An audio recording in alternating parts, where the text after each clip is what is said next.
জাতীয় থেকে আন্তর্জাতিক, প্রান্তিক জনপদ থেকে নগর চারপাশে ঠিক কি ঘটছে এই মুহূর্তে তা নিয়ে আয়োজন এখন চারদিক। সাথে আছি আমি ইশতিয়াক আহমেদ। বৃষ্টি কমে আসায় চট্টগ্রাম বিভাগের বন্যা পরিস্থিতির উন্নতি হলেও অনেক নিম্নাঞ্চল এখনও পানির নিচে রয়েছে। ক্ষতিগ্রস্ত ৫ জেলার ৩৬৯টি ইউনিয়নের প্রায় ৯ লাখ মানুষ। এখন পর্যন্ত প্রাণ হারিয়েছেন ৫০ জন, নিখোঁজ ২ জন। ক্ষতিগ্রস্ত হয়েছে ৭৯,০০০ ঘরবাড়ি, প্রায় ৩,৮৪০ কিলোমিটার সড়ক এবং ৩১৯টি সেতু ও কালভার্ট। দুর্গত এলাকায় সাপের কামড়ে ৯৫ এবং ডায়রিয়ায় অসুস্থ হয়েছে ১২০ জন। এদিকে চট্টগ্রামের সাতকানিয়া ও লোহাগাড়া পরিদর্শন শেষে বিদ্যুৎ, জ্বালানি ও পানি সম্পদ প্রতিমন্ত্রী অনিন্দ্য ইসলাম অমিত বলেছেন, সরকার সর্বোচ্চ গুরুত্ব দিয়ে বন্যা পরিস্থিতি মোকাবেলা করছে। ত্রাণ কার্যক্রমে অনিয়ম বরদাস্ত করা হবে না। অন্যদিকে বৃষ্টি কমলেও রাঙামাটি ও কক্সবাজারের কিছু নিম্নাঞ্চলে পানি বেড়েছে।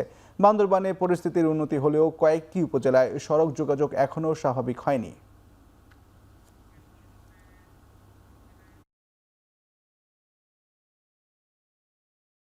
উপজেলা প্রশাসন গতকালই এই ১১৭টি ওয়ার্ড, এই ১১৭টি ওয়ার্ড কিন্তু ১৭টা ইউনিয়নের অন্তর্ভুক্ত, সেখানে কিন্তু তারা শুকনো খাবার পৌঁছে দিয়েছে। হয়তোবা কারোর কাছে আগে পৌঁছাতে পারছি, হয়তোবা কারোর কাছে পরে পৌঁছাতে পারছি। আমাদের রেকর্ড সংখ্যক বৃষ্টিপাত হয়, সেইখানে দ্রুততার সঙ্গে যেন সেই পানিটা নিষ্কাশন হয়, সেই বিষয়টাই মাথায় রেখেই উনি কিন্তু এই প্রজেক্টটা এটা এমইউ করে আমরা এখানে সিটি কর্পোরেশনকে আমরা সেখানে হস্তান্তর করব।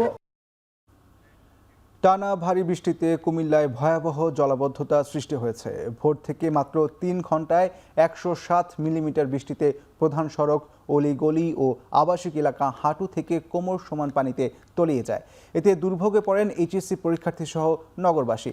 জলাবদ্ধতার কারণে সবচেয়ে বেশি ভোগান্তি পোহায় কুমিল্লা সরকারি মহিলা কলেজের পরীক্ষার্থীরা।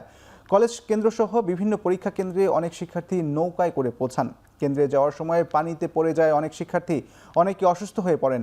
আগামী পরীক্ষাগুলোতে কেন্দ্র পানিতে তলিয়ে থাকলে পরীক্ষা স্থগিতের দাবি জানায় পরীক্ষার্থী ও অভিভাবকরা। এদিকে জলাবদ্ধতায় নগরীর অধিকাংশ সড়কে যান চলাচল ব্যাহত হয়। কুমিল্লা আবহাওয়া অফিস জানায়, গত ২৪ ঘন্টায় জেলায় ১৩৮.২ মিলিমিটার বৃষ্টিপাত রেকর্ড করা হয়েছে।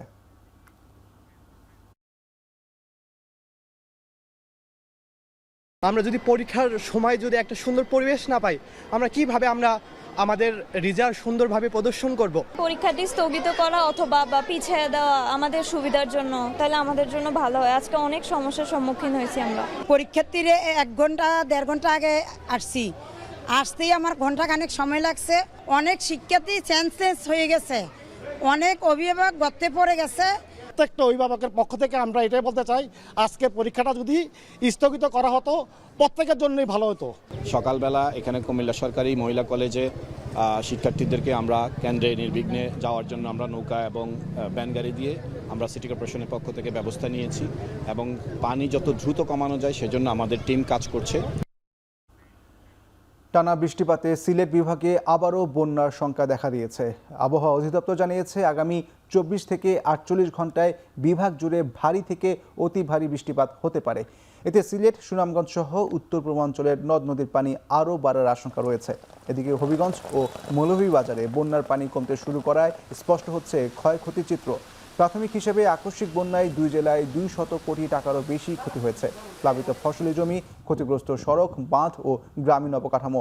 পানি উন্নয়ন বোর্ড বলছে, টানা ভারী বৃষ্টি অব্যাহত থাকলে সিলেট বিভাগের নিম্নাঞ্চল আবারও প্লাবিত হতে পারে। অন্যদিকে পাহাড়ি ঢলে সুরমা নদীর পানি সুনামগঞ্জের ছাতক পয়েন্টে এখনও বিপদসীমার উপর দিয়ে প্রবাহিত হচ্ছে।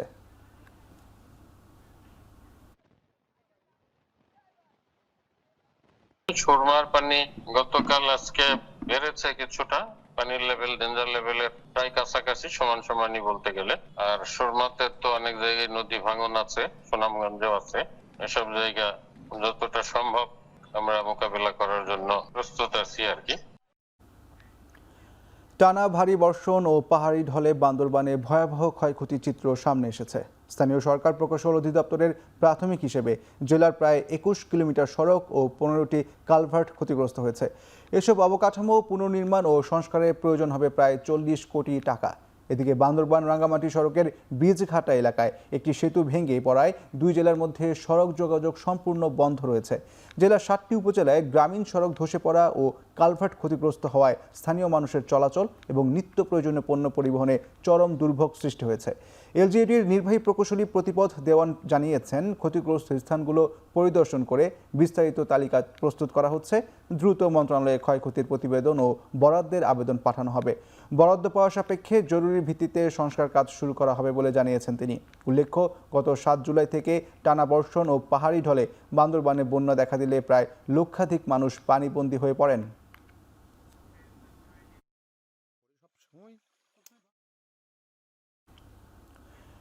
ব্রাহ্মণবাড়িয়ার আখাউড়ায় টানা বৃষ্টি ও পাহাড়ি ঢলের পানিতে নিম্নাঞ্চল প্লাবিত হয়েছে। এতে দেখা দিয়েছে বন্যার শঙ্কা। সোমবার সকাল থেকে ভারতের ত্রিপুরা থেকে পাহাড়ি ঢলের পানি আসতে থাকায় আখাউড়া স্থলবন্দর সংলগ্ন বিভিন্ন এলাকায় পানি বাড়তে শুরু করে। কয়েকটি ঘরবাড়িতেও পানি প্রবেশ করেছে। এছাড়া কালন্দি খালের পানি বেড়ে স্থলবন্দর এলাকার কয়েকটি ব্যবসা প্রতিষ্ঠানে পানি ঢুকেছে। তবে এখনও বন্দরের মূল সড়কে পানি ওঠেনি। স্বাভাবিক রয়েছে যাত্রী পারাপার ও বাণিজ্যিক কার্যক্রম। উপজেলা প্রশাসন জানিয়েছে, এখনও বন্যা পরিস্থিতি তৈরি হয়নি এবং নদ নদীর পানি বিপদসীমার নিচে রয়েছে। তবে ঢলের পানি অব্যাহত থাকলে কয়েকটি এলাকায় বন্যার আশঙ্কা রয়েছে।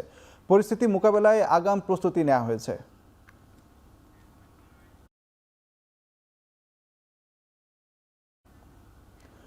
বন্যা কবলিত 11 জেলায় স্বাস্থ্যসেবা নিশ্চিতে চিকিৎসক ও স্বাস্থ্যকর্মীদের ছুটি বাতিল করা হয়েছে বলে জানিয়েছেন স্বাস্থ্যমন্ত্রী সর্দার সাখাওয়াত হোসেন। তিনি বলেন, স্বাস্থ্যসেবা নিশ্চিতে সর্বোচ্চ গুরুত্ব দিচ্ছে সরকার। দুপুরে স্বাস্থ্য মন্ত্রণালয়ে বন্যা উপদ্রুত এলাকায় স্বাস্থ্য বিষয়ক কার্যক্রম সম্পর্কে সংবাদ সম্মেলনে তিনি বলেন, এখন পর্যন্ত 95 জন সাপে কাটা রোগীকে চিকিৎসা দেওয়া হয়েছে। সাপের কামড় থেকে সুরক্ষার জন্য সব জায়গায় অ্যান্টিভেনম পাঠানো হচ্ছে। তবে বন্যা কবলিত অঞ্চলে কলেরা আক্রান্তের খবর পাওয়া যায়নি বলেও জানান তিনি। সাংবাদিকদের প্রশ্নের জবাবে স্বাস্থ্যমন্ত্রী বলেন, তদন্ত কমিটির সুপারিশ অনুযায়ী হাসপাতালের অনেক কিছু সংস্কার করছে আদ্দিন হাসপাতাল। পরবর্তীতে হাসপাতাল পরিদর্শন করে নতুন সিদ্ধান্ত নেওয়া হবে।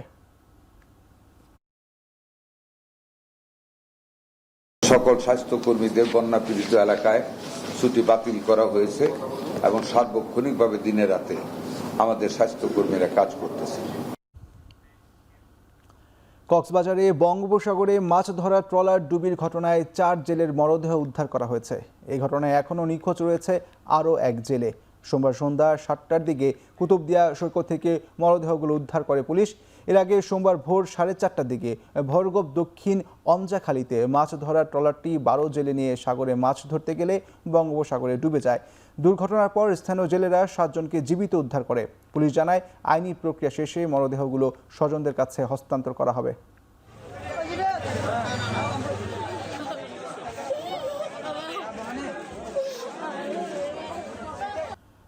পরিবর্তনশীল বিশ্বে জলবায়ুর ভারসাম্য রক্ষায় সবাইকে একযোগে বৃক্ষরোপণের আহ্বান জানিয়েছেন প্রধানমন্ত্রী তারেক রহমান।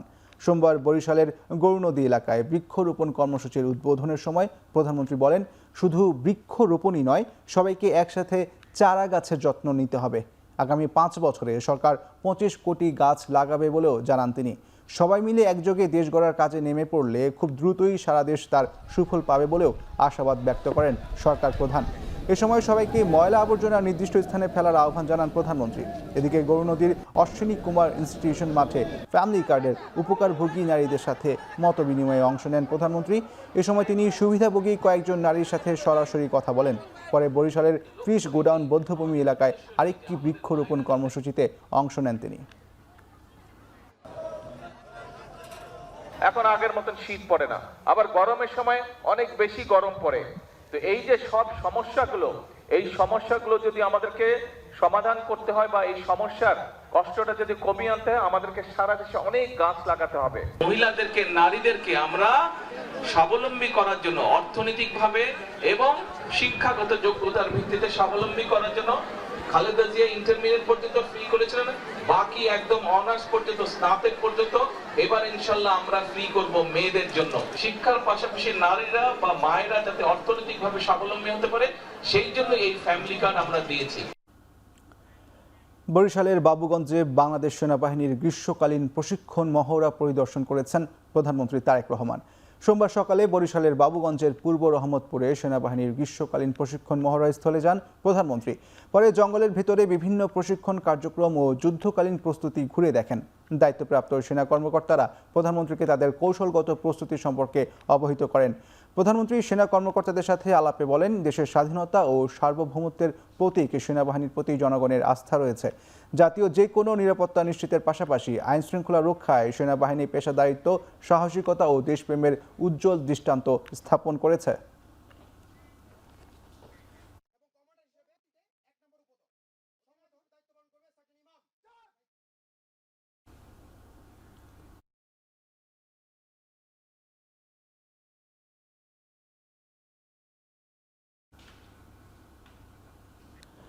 রাজধানীর পুরান ঢাকার ধোলাইখালে রাস্তার একটি অংশ ধসে পড়েছে। এতে সড়কের একটি লেনে যান চলাচল বন্ধ রয়েছে, ফলে ভোগান্তিতে পড়েছে ওই এলাকার বাসিন্দারা। এ নিয়ে আরও জানাতে যুক্ত হয়েছেন রাব্বি আল রাহিদ। রাহিদ, ঠিক কী কারণে রাস্তার অংশ ধসে পড়ল আর সংস্কার কাজ শুরু হয়েছে কিনা আমাদেরকে জানাবেন।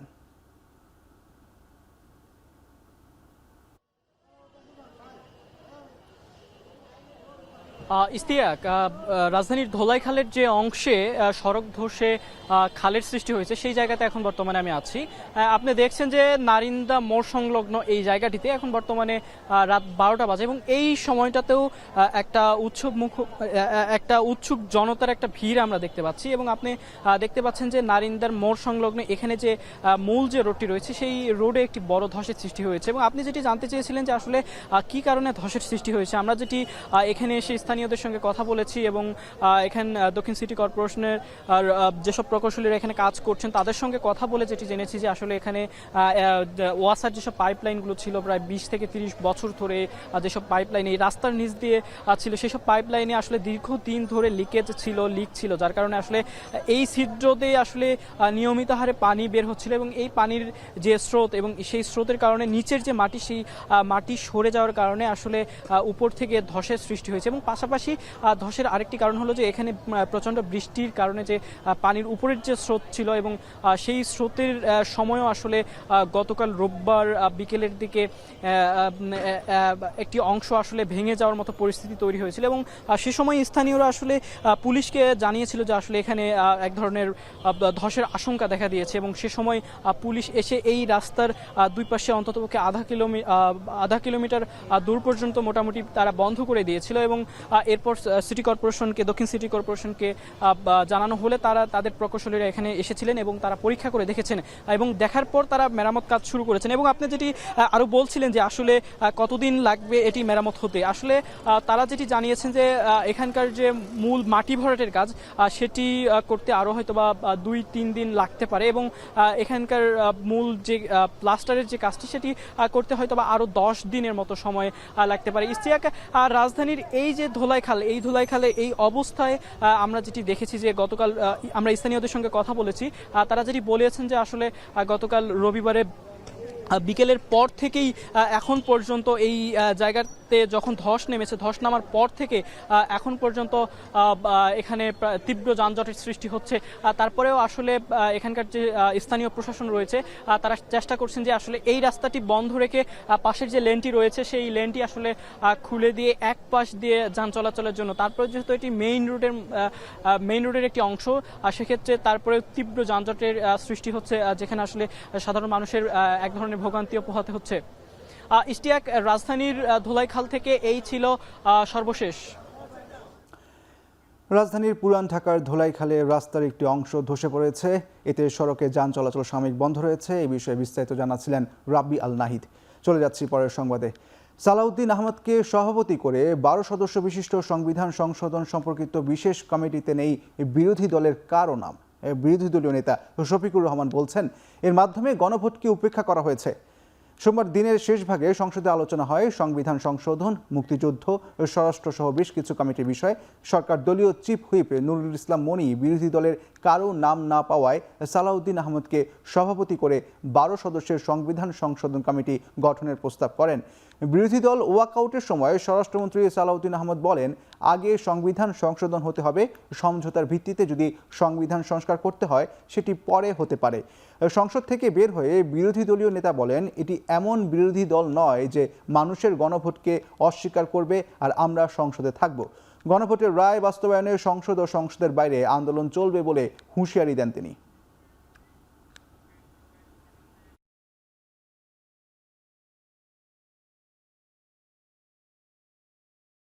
গণভোটের গণরায়কে যদি সম্মান দিতে হয়, এই সংবিধানকে সংশোধন করতে হবে এবং তারপরে যদি সবাই মিলে রাজি হয় যে সংবিধান সংস্কার পরিষদ গঠন হবে, তখন যে সংবিধান সংস্কার পরিষদের সদস্য হিসেবে শপথ নিতে পারবে, তখন সেটা হবে। জনগণকে আমরা কথা দিয়েছি গণভোটের রায় বাস্তবায়নের জন্য সংসদের ভিতরে আমরা লড়ে যাচ্ছি। আপনারা দেখতে পাচ্ছেন আমরা লড়ে যাব এবং একই সাথে জনগণকে সাথে নিয়ে রাজপথেও আমরা লড়ে যাব ইনশাআল্লাহ।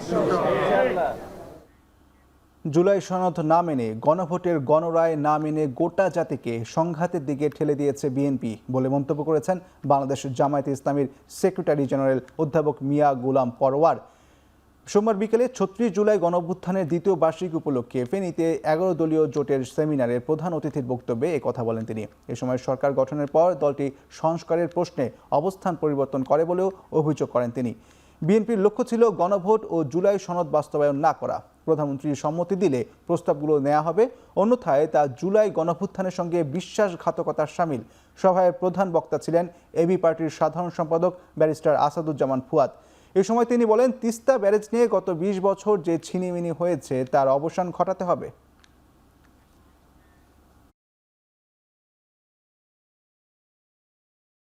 গণভোটের গণরায় কার্যকর না করে গোটা জাতিকে সংঘাতের দিকে আপনারা ঠেলে দিচ্ছেন। এখনো সুযোগ আছে, পার্লামেন্টে আপনারা আলোচনা করুন, সংবিধান সংস্কারের জন্য বিশেষ কমিটি গঠন করুন, সংবিধান সংস্কার পরিষদের বৈঠক ডাকুন। আপনারা সংবিধান সংস্কারের সদস্য হিসেবে শপথ নেননি, শপথ গ্রহণ করে এখনো ইচ্ছা করলে, আন্তরিকতা থাকলে পার্লামেন্টে এই রাজনৈতিক সংকট নিষ্পত্তি করা যায়। তিস্তা প্রকল্প নিয়ে যেই ছিনিমিনি খেলা আমরা গত 20 বছর থেকে দেখেছি, এইটা অবিলম্বে রিজলভ করতে হবে। চীন যদি টাকা দেয়, চীনের টাকায় করবেন, তা না হলে বাংলাদেশের মানুষের এক ব্যাগ করে রক্ত বিক্রির টাকা চাইবেন আপনারা সবাই মিলে।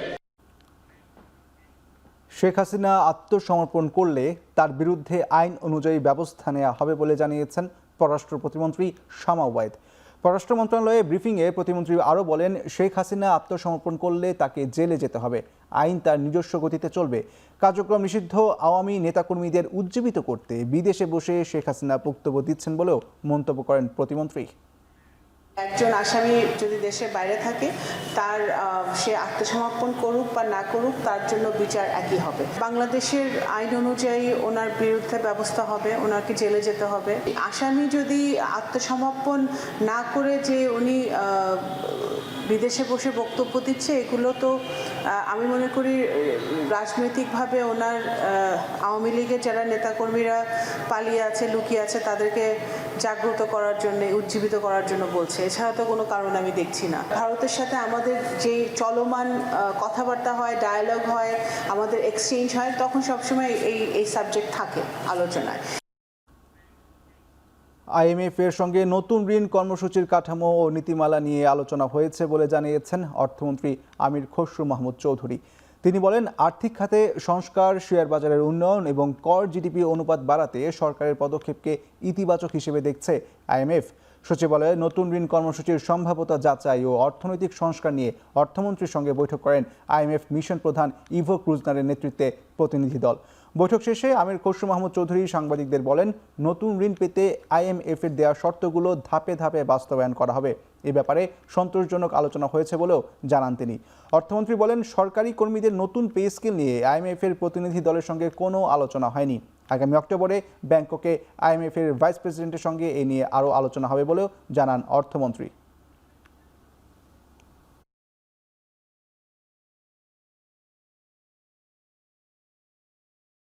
ক্রমান্বয়ে আমাদের বিভিন্ন পরিবর্তনগুলো ক্রমান্বয়ে আসবে, এগুলো ওভারনাইট কিছু করা সম্ভব না। সিকোয়েন্সিং একটা উই হ্যাভ এগ্রিড। প্রোগ্রামের যে নীতিমালা কী হবে, প্রিন্সিপাল কী হবে, এটা এখন এই আলোচনা চলছে। একটা পলিটিক্যাল গভর্নমেন্টের যে রেসপন্সিবিলিটি এবং দায়িত্ব, এটাকে তারা রেসপেক্ট করে। এই পর্যন্ত যে অগ্রগতি হচ্ছে বাংলাদেশের অর্থনীতি, তারা এটাতে সন্তুষ্ট।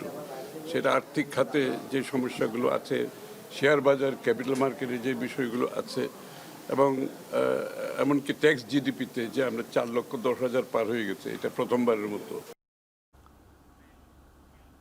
ফেসবুকে স্ট্যাটাসকে কেন্দ্র করে হবিগঞ্জ শহরতলির ধুলিয়াখাল ও তাতইয়া গ্রামবাসীর মধ্যে সংঘর্ষের ঘটনা ঘটেছে। এতে উভয় পক্ষের অন্তত 20 জন আহত হয়। সোমবার রাত 10টার দিকে শহরের ধুলিয়াখাল পয়েন্ট এলাকায় এই সংঘর্ষ হয়। এ সময় প্রায় 1 ঘন্টা হবিগঞ্জ শায়েস্তাগঞ্জ সড়কে যান চলাচল বন্ধ হয়। স্থানীয়রা জানায়, সন্ধ্যায় ফেসবুকে দেওয়া একটি স্ট্যাটাসকে কেন্দ্র করে ধুলিয়াখাল ও তাতইয়া গ্রামের লোকজনের মধ্যে উত্তেজনার সৃষ্টি হয়। এক পর্যায়ে মসজিদের মাইকে ঘোষণা দিয়ে উভয় পক্ষ দেশীয় অস্ত্রশস্ত্র নিয়ে সংঘর্ষে জড়ায়। সংঘর্ষের সময় আতঙ্কে স্থানীয় ব্যবসায়ীরা দোকানপাট বন্ধ করে এবং সড়কে যান চলাচল সম্পূর্ণ বন্ধ হয়। খবর পেয়ে পুলিশ ঘটনাস্থলে পৌঁছে পরিস্থিতি নিয়ন্ত্রণের চেষ্টা করে। এক পর্যায়ে পরিস্থিতি নিয়ন্ত্রণে আনতে পুলিশ টিয়ারশেল নিক্ষেপ করে। পরে সড়কে যান চলাচল স্বাভাবিক হয়। দোহায় চিরনিদ্রায় শায়িত হলেন কাতারের সাবেক আমির শেখ হামাদ বিন খলিফা আল থানি। রোববার লুসাইল কবরস্থানে তাকে সমাহিত করা হয়। এর আগে দোহার ইমাম মোহাম্মদ ইবনে আব্দুল ওয়াহাব মসজিদে তার জানাজার নামাজ অনুষ্ঠিত হয়। জানাজায় ঐতিহ্যবাহী কাতারি পোশাক পরিধান করে অংশ নেন অসংখ্য শোকার্ত মানুষ। 1995 থেকে 2013 সাল পর্যন্ত কাতারের আমিরের দায়িত্ব পালন করেন শেখ হামাদ। তার শাসনামলে এলএনজি রপ্তানির ওপর ভিত্তি করে বিশ্বে অন্যতম শীর্ষ ধনী রাষ্ট্রে পরিণত হয় কাতার। অর্থনৈতিক ভিত্তি মজবুত, সুশাসন প্রতিষ্ঠা সহ বিভিন্ন ক্ষেত্রে গুরুত্বপূর্ণ অবদানের জন্য আধুনিক কাতারের রূপকার বলা হয় শেখ হামাদকে।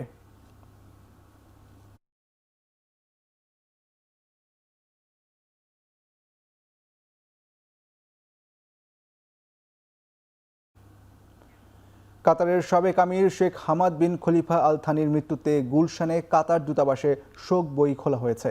সোমবার বাংলাদেশ সরকারের পক্ষ থেকে এই শোক বইয়ে স্বাক্ষর করেন স্থানীয় সরকার মন্ত্রী মির্জা ফখরুল ইসলাম আলমগীর। সরকারের জ্যেষ্ঠতম মন্ত্রী হিসেবে শোক বার্তায় স্বাক্ষর করেন তিনি।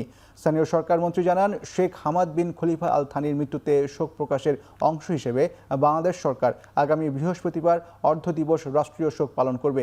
এছাড়া কাতারের আমির, রাজপরিবার ও ভ্রাতৃপ্রতিম জনগণের প্রতি বাংলাদেশের সংহতি ও সমবেদনা জানাতে জাতীয় সংসদের স্পিকারের নেতৃত্বে একটি প্রতিনিধি দল দোহা সফর করবে।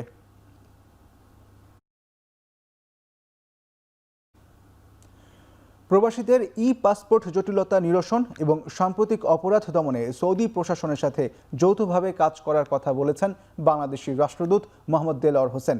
সৌদি আরবের রাজধানী রিয়াদে বাংলাদেশ দূতাবাসে আয়োজিত এক মতবিনিময় সভায় স্থানীয় সাংবাদিকদের সাথে আলাপকালে এ কথা বলেন তিনি। একই সাথে দূতাবাসের দুর্নীতির অভিযোগ প্রসঙ্গে সুনির্দিষ্ট প্রমাণ দাবি করে রাষ্ট্রদূত আরও বলেন, সত্যতা মিললে তিনি নিজেই বাংলাদেশ সরকারের কাছে এর বিচার চাইবেন। এছাড়া অপরাধ নির্মূলে জিরো টলারেন্স নীতি ঘোষণার পাশাপাশি প্রবাসীদের সব ধরনের আইনি সহায়তা দেওয়ার প্রতিশ্রুতি দেন বাংলাদেশের রাষ্ট্রদূত। অবশ্য সেই সাথে পাসপোর্টজনিত সমস্যা আগামী 1 মাসের মধ্যে সমাধান হয়ে যাবে বলেও আশ্বাস দেন তিনি।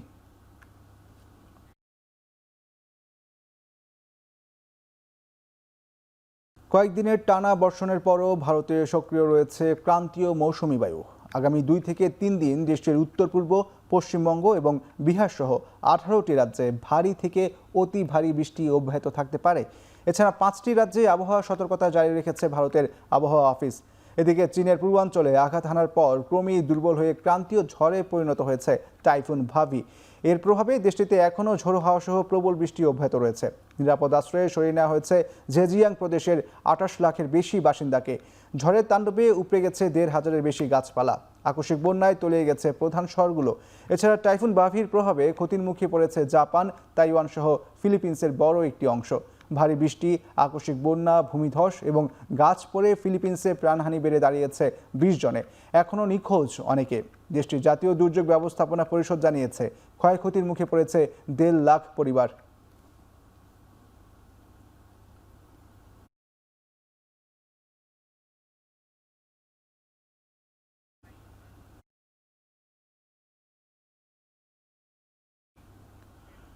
হরমুজ প্রণালীতে ইরানের উপর ফের অবরোধ আরোপের ঘোষণা দিয়েছেন মার্কিন প্রেসিডেন্ট ডোনাল্ড ট্রাম্প। সোমবার ট্রুথ সোশ্যাল পোস্টে এই কথা বলেন তিনি। একই সঙ্গে ট্রাম্প যুক্তরাষ্ট্রকে হরমুজ প্রণালীর অভিভাবক দাবি করে বলেন, এই নৌপথে নিরাপদে চলাচল নিষেধের জন্য জাহাজগুলোর কাছ থেকে অর্থ আদায় করবে তার দেশ। দ্রুতই তা শুরু হবে বলে জানালেন মার্কিন প্রেসিডেন্ট। তবে গুরুত্বপূর্ণ এই প্রণালীর ব্যবস্থাপনায় যুক্তরাষ্ট্রের হস্তক্ষেপ কোনোভাবেই বরদাস্ত করা হবে না বলে জানিয়েছে ইরান। ইরাকে ইরানের বন্দর আব্বাস, সিরিক, জাস্ক ও কেশম দ্বীপের বিভিন্ন স্থাপনা লক্ষ্য করে হামলা চালায় যুক্তরাষ্ট্র। এতে অন্তত 1 জন নিহত ও 4 জন আহত হয়েছেন। অন্যদিকে জবাবে বাহরাইন, কুয়েত, ওমান ও জর্ডানে মার্কিন ঘাঁটিতে হামলার দাবি করেছে ইরান।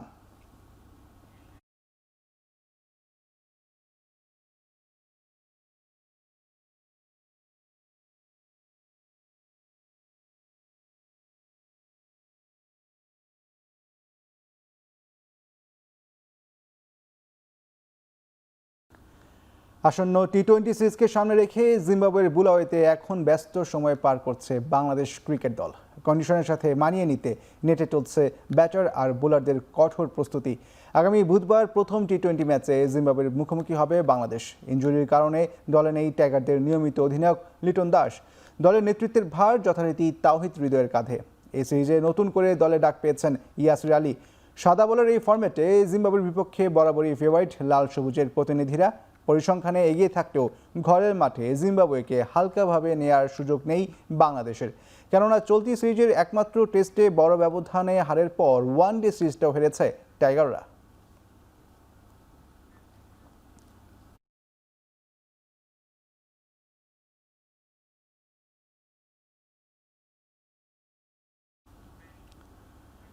জিম্বাবুয়ের বিপক্ষে 3 ম্যাচের টি-20 সিরিজ খেলতে বুলাওয়েতে অবস্থান করছে বাংলাদেশ দল। টি-20 সিরিজের আগে সেখানে প্রথমবার অনুশীলন করেছে টাইগাররা। জিম্বাবুয়েতে চলতি সফরে ভুলে যাওয়ার মতো সময় পার করছে বাংলাদেশ দল। ইনিংস ব্যবধানে টেস্টে হারার পর ওয়ানডে সিরিজও খুঁইয়েছে টাইগাররা। তবে টি-20 সিরিজে ঘুরে দাঁড়াতে চায় তাহিদ হৃদয়ের দল। সে লক্ষ্যে নিজেদের ঝালিয়ে নিয়েছেন ক্রিকেটাররা।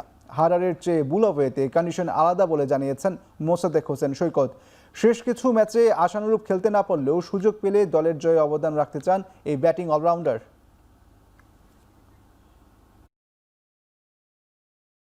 ডিফারেন্ট কন্ডিশন এখানে, সো অবশ্যই এখানকার বাতাসটা একটু বেশি।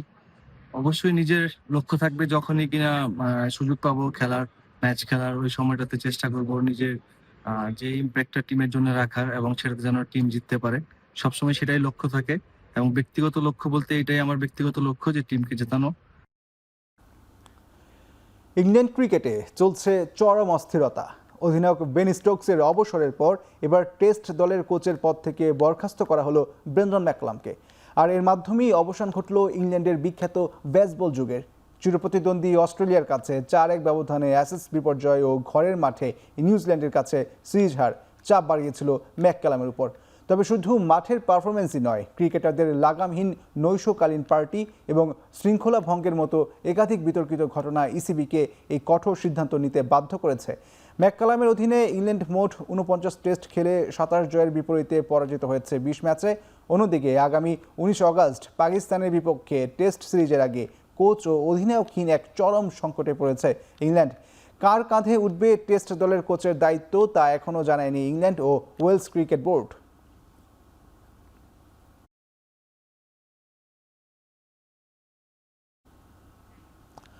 বিশ্বকাপ ফুটবল প্রসঙ্গ। আটলান্টায় বিশ্বকাপের দ্বিতীয় সেমিফাইনালে ইংল্যান্ডের মুখোমুখি হবে আর্জেন্টিনা। বাংলাদেশ সময় বুধবার রাত 1টায় এই হাই ভোল্টেজ ম্যাচ শুরু হবে। এই দুই প্রতিপক্ষের মাঝে রাজনৈতিক বৈরিতার প্রেক্ষাপট মাথায় রেখে শহর জুড়ে কড়া নিরাপত্তার ব্যবস্থা নিচ্ছে আটলান্টা পুলিশ।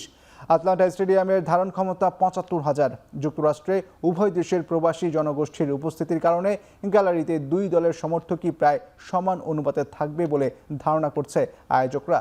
আগেরগুলোর মতো এই ম্যাচেও কোনো অনাকাঙ্ক্ষিত ঘটনা ছাড়াই শেষের প্রত্যাশা তাদের। তবে এরই মধ্যে আর্জেন্টিনা ও ইংল্যান্ডের সমর্থকদের মাঝে বিচ্ছিন্ন কিছু সংঘর্ষের খবর পাওয়া গেছে, যে কারণে ম্যাচের দিনও দুই দেশের দর্শকদের মাঝে অনাকাঙ্ক্ষিত ঘটনার সম্ভাবনা দেখছে আইন শৃঙ্খলা রক্ষাকারী বাহিনী। আর এই কারণেই ইংল্যান্ড আর্জেন্টিনার ম্যাচ ঘিরে কড়া নিরাপত্তা নিচ্ছে পুলিশ বিভাগ।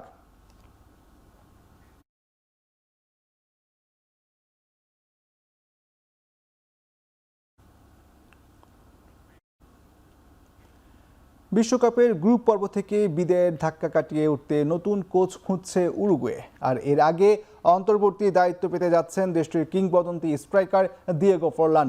স্পেনের কাছে হেরে বিশ্বকাপ থেকে বিদায় নেওয়ার পর পদত্যাগ করেন দলটির কোচ মার্সেলো বিয়েলসা। খেলোয়াড়দের সাথে তার মনস্তাত্ত্বিক দূরত্বের খবরও চাউর হয়েছিল গণমাধ্যমে।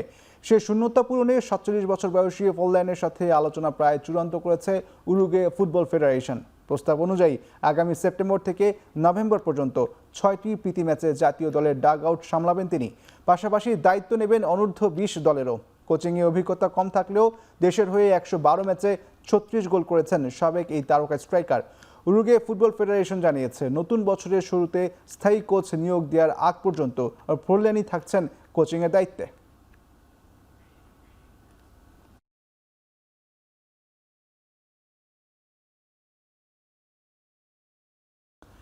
শেষ করছি এখন চারদিক।